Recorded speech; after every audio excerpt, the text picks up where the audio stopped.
Hey guys, what's going on and welcome to yet another video in this channel. Today we're going to talk about a couple of things that I've been reading lately. And as you're already kind of getting used to my introductions, here's another quick little annotation.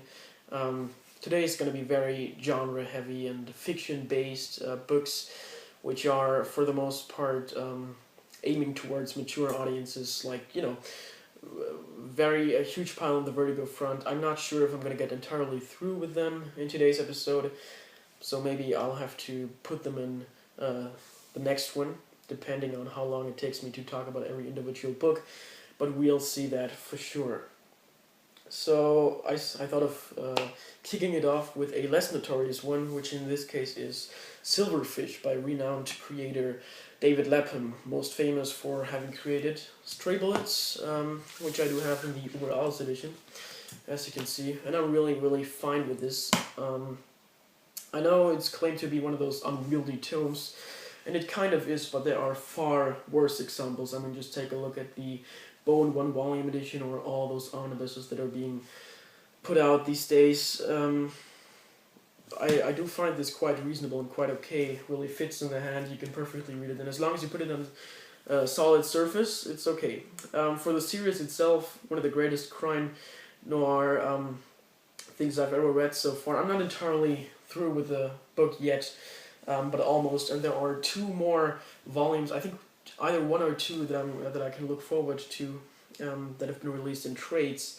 And yeah, it initiated as a comic which was self-published from what I know under El Capitan, which is his company. I'm pretty sure it is that way, don't quote me on that, but it was re-released at Image Comics.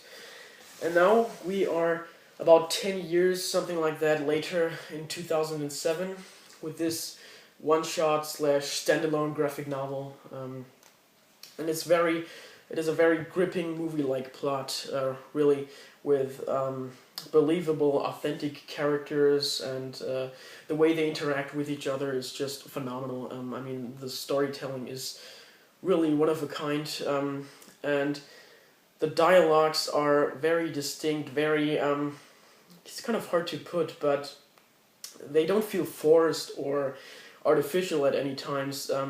I wouldn't say that they feel natural either. It's something weird in between, utterly weird. And yet they do have their own kind of like flair, and a certain cult factor matters as well. And every figure is just like a puzzle piece in the riddle that needs to be solved, and this is fantastic.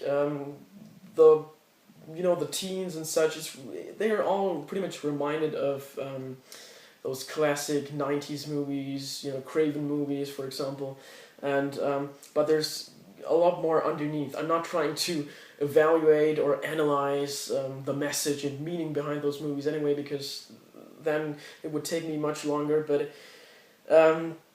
yeah, just from the surface, telling by the surface, and this book is phenomenal. I think you may not go ahead with the same expectations that you would have in Stray Bullets, since I'm not saying that it perfectly fulfills them. There are some difficulties, but for some mind candy, evening entertainment, it's perfectly fine, and maybe not as twisted and cleverly thought out as Stray Bullets, but it doesn't require it, really not. And it's basically about that young girl, slowly discovering what her stepmother that she doesn't like is really up to. I'm just going to read you the blurb to give you a slight impression of what to expect. With her dad and new stepmother, Suzanne, away for the weekend, Mia Fleming finds her stepmother's secret possessions: an address book, a stash of money, and a knife caked in blood.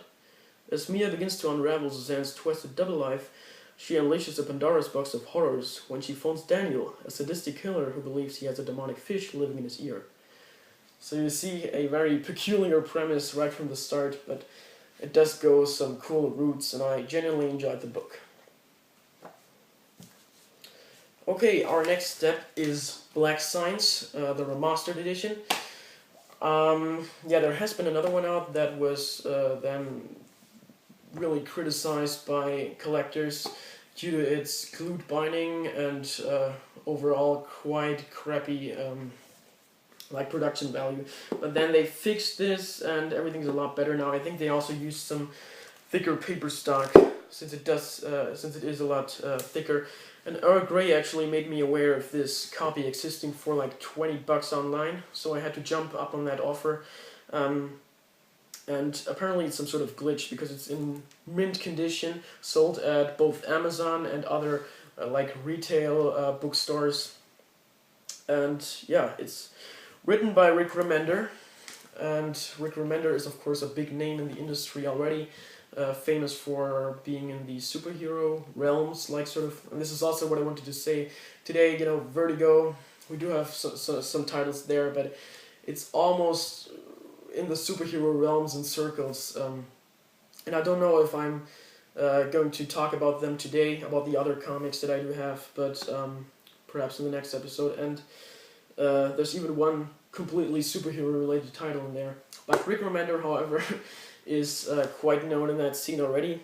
And I don't know if he's one of these, like, if he belongs to this Bendis case, as you may call it, where you can never be certain if the comics are good or bad, where the opposite has been proven, but also, yeah, both scenarios. And I don't know, the stuff that he has done on, you know, science fiction comics on Image, I think Deadly Class, Fear Agent, which I actually do have but haven't read yet, and Crawl Space, they're all very positively regarded from what I know. So Black Science, however, caught my interest, and I couldn't help myself other than to immediately read it. And for some reason I went ahead with a complete wrong attitude with this book. I have no idea what happened, but I expected or anticipated some sort of sophisticated tale like what you get offered in those hard science fiction movies that are becoming more popular in recent movies and so on. And I really don't know why I thought this of being such, questioning life and human individual that has been around since forever and been used by Kubrick and Tarkovsky and so on. And I thought maybe something like that would exist in comic book form. And for some reason I thought this. I don't know what made me think so, but it is indeed something different you get offered. I wasn't disappointed, not at all. It was no letdown. I was pleasantly surprised, as I don't know if I would have had enough concentration to really observe and fully understand something like this in the mood that I was. Yeah, it's a very, very fast-paced read, straightforward narrative. The velocity is remarkable because they really, Remender really masters it to put much events in a time span, and it really works. We are directly thrown into the plot with Grant McKay, so a guy in a group of scientists, and they're exploring new dimensions, and this is exactly the premise of the whole thing, because mankind is given the once and for all opportunity to check out, to travel into other dimensions. And I mean, the idea of a multiverse actually existing, and that's interesting, is not only used in fictional, literature and movies and so on, but also is really be viewed from a scientific angle as well, because scientists really did take it into consideration that there is a potential, or that there is a possibility of a multiverse existing. And this is also what Earl Grey has said brilliantly, that if humankind had this chance, this big of a chance, then they would screw it up. And this is what the whole thing expresses in a way. But it did kind of go other routes than I expected. The art is very colorful and really fitting the new dimensions and such, with some pulpy aliens and frogs with lightnings and all that kind of stuff in space. Does have some cool ideas. What irritated me a bit or annoyed me was the fact that they've put in those, or he put in, why do I always talk about they? He put in those inner monologue cases. I can show you them. I'm showing you two less. I feel like you're getting a little bit bored. Sorry. This year. And this applies to a couple of other characters as well, and the progress of the story, the curse of the story. And right from the start on, he blames himself for everything that has happened. He says it's all his fault, he feels guilty, oh, my debt, and so on. And yeah, this is the initial situation. He wants to do everything, handle everything differently from there on, and be there for his kids, and all that kind of stuff. But then, first of all, at least, it doesn't happen. He doesn't change. His intents are not fulfilled, and so on. And this is cool because this is human, those are human issues the human has to deal with. But it was a little bit too cliche for me, and a little bit too, I don't know, the classic tropes that you can use for emotions, and a little bit too obvious. But it could have been more subtle, I feel like. And he made it quite convenient, but I don't want to complain since it perfectly matches the rest. And overall, it's incredibly entertaining with that pillar thing. It's about family, I would say, about the interaction and between the others, between that group, about trusting, and there's also some sabotaging going on, and the pure strange happenings. Those are that support the plot in all its entirety. For example, just randomly German soldiers showing up. So this is what I genuinely enjoyed, and I can really recommend you to check out Black Science if you haven't yet. Really, really cool book, without a doubt. So, which brings us to, I guess, the last book for today, The Walking Dead. This is the omnibus edition, although it can technically be considered the absolute edition. It's pretty much the same, except that it's a little bit less expensive in production value, I guess. I mean, it is equally expensive. It's on its price tag, but I guess it's less valuable. Kind of like wait, let me show you this. The outside is very dusty, and it does have a lot of scratches, and it's really damaged. I bought it off Amazon warehouse deals, and I think they sell things for used condition, if I'm not mistaken. Everything else would be nonsense, but I'm pretty sure. But it really came in terrible condition, and I'm not going to complain about this since I only paid $30, which I think is quite reasonable. But yeah, here. That is the book. And it does not include any extras or something that you get offered or delivered with, the other absolute editions that I'm really fond of. So that was kind of a letdown right from the start. But I wanted to enjoy the series nevertheless. And it has been said multiple times, does this really require this kind of presentation, this format? I wouldn't say so. And this is kind of like the thing that I'm against. No, how am I supposed to continue with the series given that the other are constantly at cover price, which are $60 to $70 that I'm just not willing to pay. So yeah, I don't know what I'm doing. If I continue with the compendium, which is probably the best way to do, there would still be some missing issues, some missing volumes in between, so I would have to catch them up with trades, and I hope that that directly ties in, otherwise I'd be screwed. So let me take that dust jacket off and put it elsewhere. Yeah, Walking Dead, you may know the TV show, as I did. I have never been in touch with the comics before. I knew that Kirkman was writing it, and that he created it, and it has obviously been there before the TV show, because this is what it's the TV show is based upon, this book, and this is the original source material. So a lot of things are, of course, going different, going other directions. But I was surprised by how close the first couple of pages really are.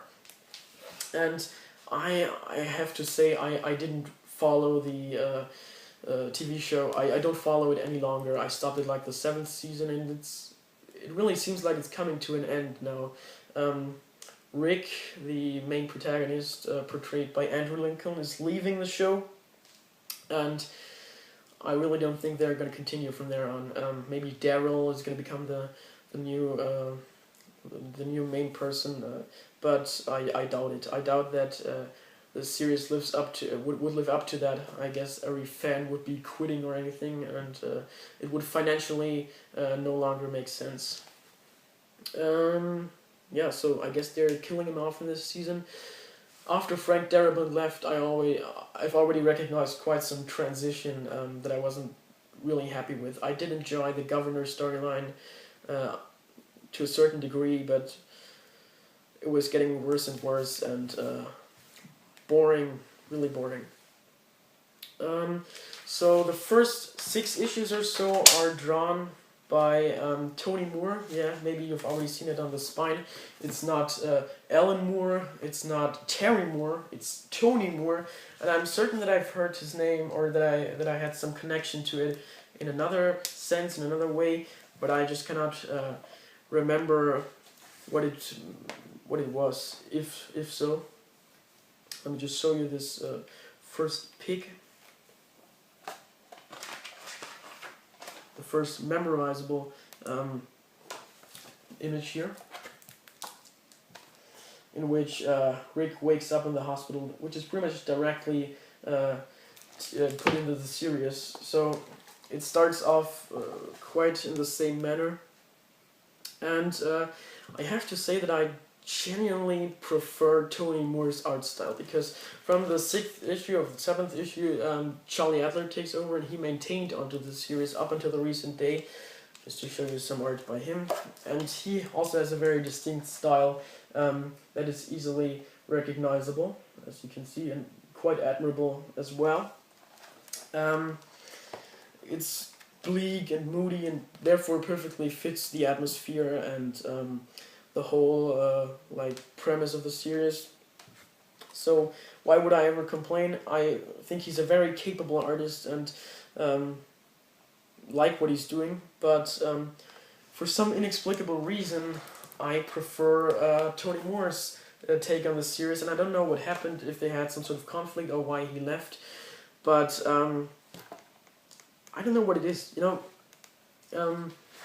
usually I'm more or less turned off by those cartoony bits and stuff, but I really enjoyed it in this case, maybe because it's so contradictory to the whole thing, zombies and all that.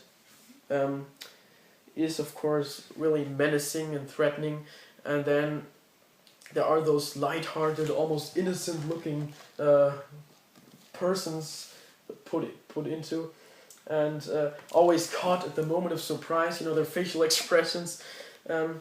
Maybe it was a bit too much. I guess I couldn't imagine all the big cliffhangers and events of the series that I remember from the show being displayed in this kind of way.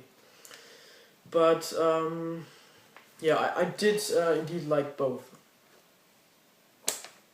Also, I was being quite surprised by how well it holds up and how well it makes use of the advantages of the medium, because you could obviously assume that cinematography, cinematical media would have a big advantage in monumental images and establishing shots and all that kind of stuff, but I even think it's handled better here, a lot better in terms of atmosphere, and it does not at all have a disadvantage here.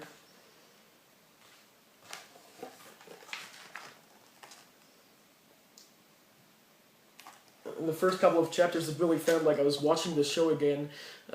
Only I knew if I would really watch the show again, I would be bored as hell. But with this new innovative way that I was offered, it was a lot more fun.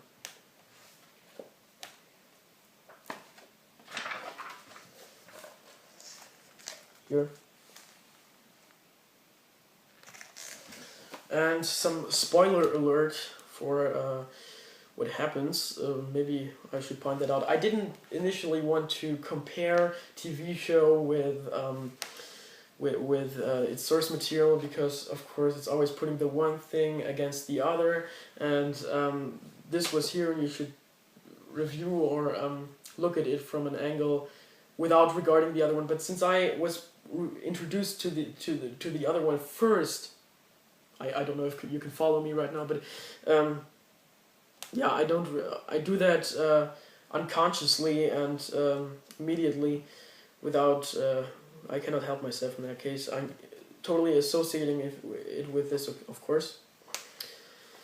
And yeah, for example, and now I'm spoiling something. Shane's death is really put a lot earlier in the story, and I don't really know if this was a wise decision or not. Maybe it was even better, since there wasn't really much of a big deal with that whole Shane thing going on.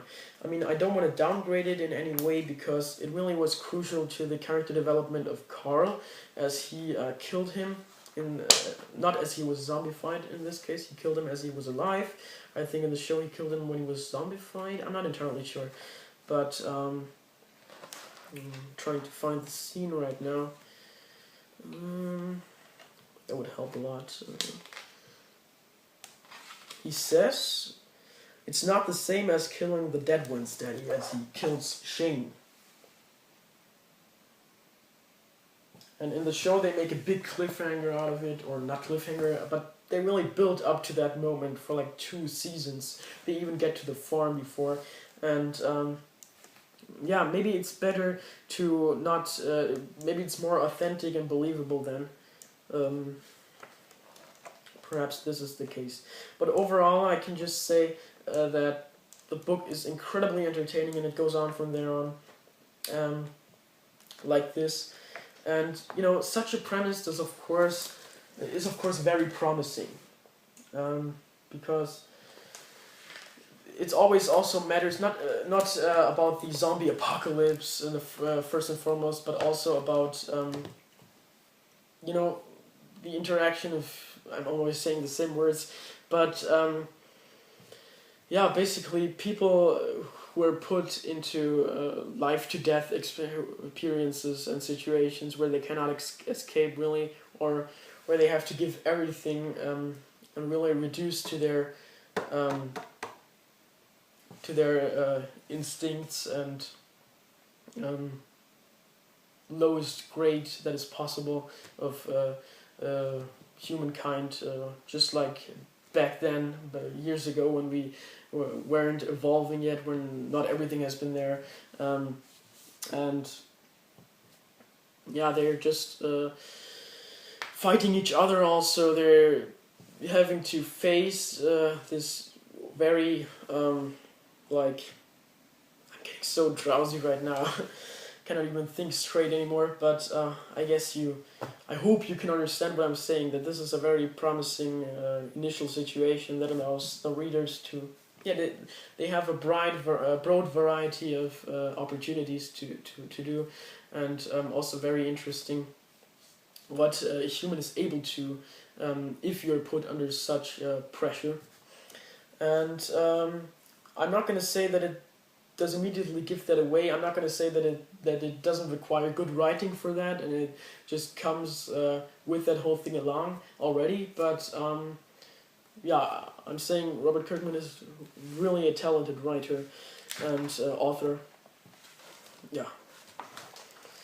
Enough about that. So there are some other books, but I guess they'll really have to wait and are going to be featured in the next episode. I'm going to produce this in advance and then uploaded it sometime after. We'll see. Also, I thought of leaving out the hauling part for the future. I didn't do this in this episode, but who knows how things are going to develop in the future. I wanted to separate it from the regular series, and I know it's kind of stupid, and but I can really identify myself for the content that I've been doing, although it was very positively regarded. And you're once again witnessing the insane dimensions of what's going on in my head, my weird understanding of, whatever. It's not that I have duties or that I've made promises or anything, but it's just me. Yeah, maybe doing this apart from the regular series would make sense. They also work as some sort of in-betweener videos where I can just, whenever I said, okay, this video is going to be released then, or this was supposed to be released at this date, then I can fit in a haul video instead. It's kind of like as a substitute. Alright, thank you for your attention, and until next time.